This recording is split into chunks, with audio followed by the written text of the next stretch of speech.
আমাৰ এইখন যে মই হাতত লৈ আছো ইয়াক কি বুলি কোৱা হয় নহয় ইয়াক কি বুলি কোৱা হয় আমাৰ শিক্ষণ সঁজুলি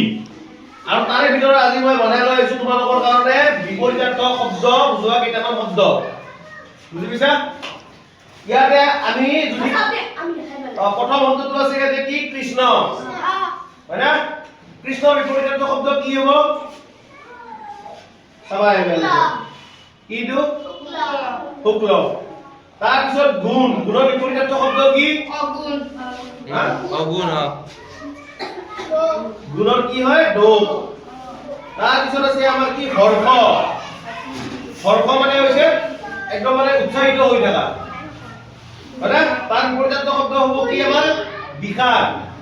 অৰ্থাৎ দুখ দুখিত তাৰ পিছত আছে আমাৰ জটিল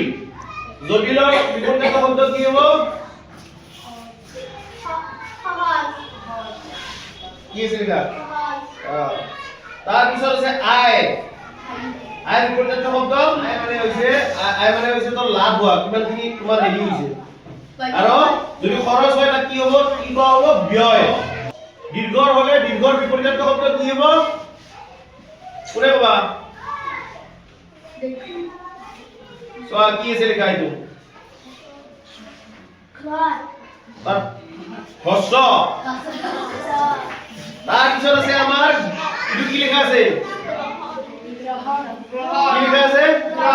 গ্ৰহণৰ বিপৰীতাৰ্থ শব্দ কি হ'ব বন্ধন নহয় ভোজন হৈছে